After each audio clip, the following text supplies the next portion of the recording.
Hi there, this is taken from my monthly watchlist series. If you want to see the full thing, the link's in the description. Cheers.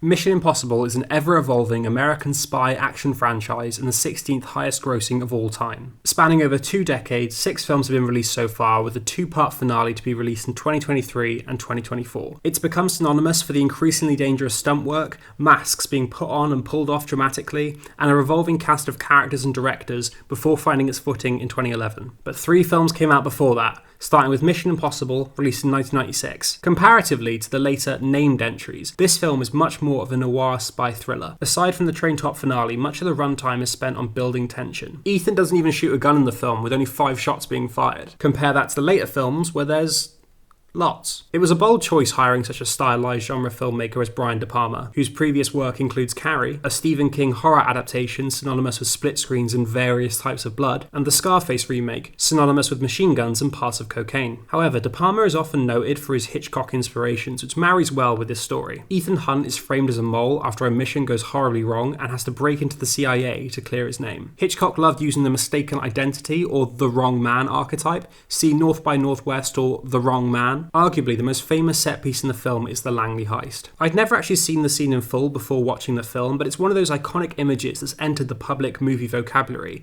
and it's instantly recognisable whenever it's parodied or referenced. And, having now seen the film, I understand why it's so lauded, as the sequence is very well executed. The stakes are clearly established to the audience, and Hunt has multiple spinning plates. He can't make any noise or touch the floor and has to regulate his body heat. We even get a setup for the sweat droplet, so we know that if it touches the floor, it will trip the alarm. The biggest problem with the first film is its plot. It's very convoluted and I have real trouble following what was going on. But like I said, the Langley Heist is famous for a reason, and De Palma's direction is unlike anything else going forward, with split diopters and extensive Dutch angles. Mission Impossible 2, borderline unwatchable. Mission Impossible 3, Philip Seymour Hoffman was truly one of the most versatile actors we've ever had the privilege of watching. From big budget spectacle like this or The Hunger Games, to powerhouse performances in Doubt, The Master or Synecdoche, New York, or comedies like Along Came Polly and The Big Lebowski, he could do anything. Because of his performance, Davian is easily the best villain in the series. No disrespect to Henry Cavill or Sean Harris. He's able to be quietly intimidating or scarily threatening, but then he's able to be believable as Ethan in disguise. Ethan should have just stayed in disguise the entire movie and had Hoffman v. Hoffman. I love that the MacGuffin this time around, the rabbit's foot, is literally never explained. Like each film in the series, there's some device or code that will end the world or whatever,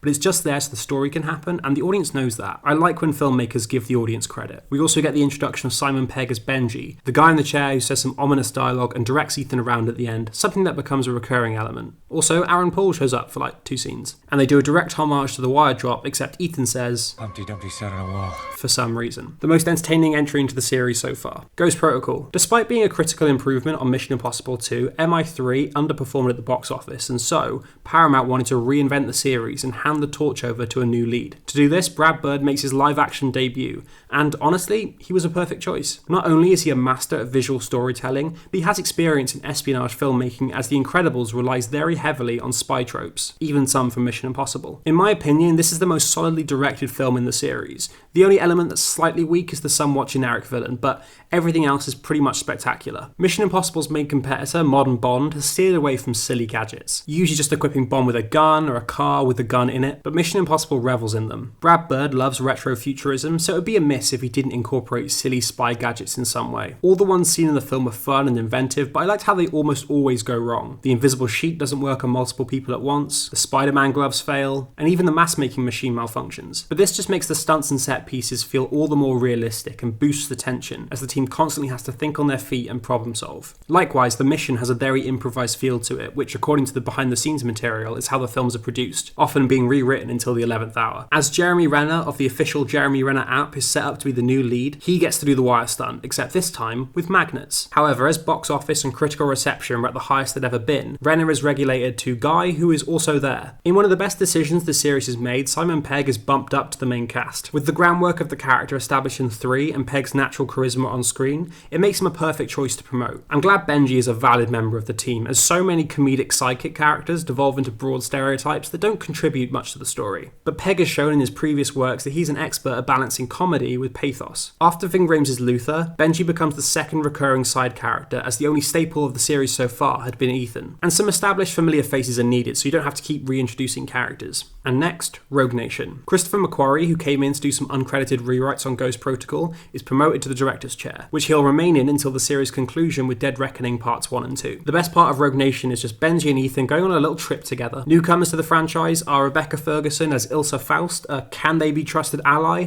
and Sean Harris as Solomon Lane, the slimy leader of the Syndicate, an organisation that was established at the end of Ghost Protocol. I've mentioned before that I think Sean Harris is underrated. Check out Possum if you want to be disturbed. And he elevates what could be a generic bad guy into something more sinister. He's also not the only British character actor to appear, as we get Tom Hollander and Simon McBurney as the Prime Minister and head of MI6 respectively. The McQuarrie entries so far are focused on fast-paced action scenes and spectacle that's constantly trying to one-up itself. In this film we get Ethan on the side of a plane, a well-shot opera assassination as a satisfying solution, a very good motorcycle chase, and an extended underwater heist. While the CGI backdrop does lessen the realism the scene is going for, the stunt work is very well executed, as is the sequence itself. Also, this shot's really cool. A very solid, entertaining entry.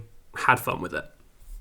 Fallout. The latest in the Mission Impossible franchise, Fallout is a pretty fun time. We've got big stunts and action sequences that I will now diminish by listing them, a halo jump at 25,000 feet, a motorcycle chase through Paris, a foot chase through London that resulted in a broken ankle, and a duel in helicopters. Henry Cavill and his famous franchise-ruining moustache appears as the most physically intimidating antagonist we've seen. Hunt typically has to outthink his opponent. Lane in the last film was beaten by Hunt memorizing some data, so it's good to see him go toe-to-toe with the villain. Cavill's character going from annoying but essential co-worker to an undercover antagonist was a nice new dynamic for the hero-villain relationship. Plus it's cool when he reloads his arms. Like the last film, Fallout is full of notable set pieces. The bathroom fight sequence is well choreographed, the fake-out time jump is a fun nod to the first film, and we get some interesting uses of the masks. Aside from the heaps of MI characters throughout the series who have just been introduced and disappeared, Fallout feels like an ending. The set pieces are as big and bombastic as ever, the first recurring villain is recaptured, and Julia comes back to wrap up that storyline. She's moved on with a new husband played by Wes Bentley. I like that there wasn't any posturing between him and Ethan. Ethan is genuinely glad that she's found happiness. For an American action franchise, that feels oddly mature. I don't trust it. Soon the two-part finale Dead Reckoning will be out, and I would love for those missing characters to reappear in some way, shape or form. Kitteridge is returning for the first time since the original, and Julia came back. Why not have Benji run into Aaron Paul? All in all, Mission Impossible is a consistently entertaining franchise except for 2,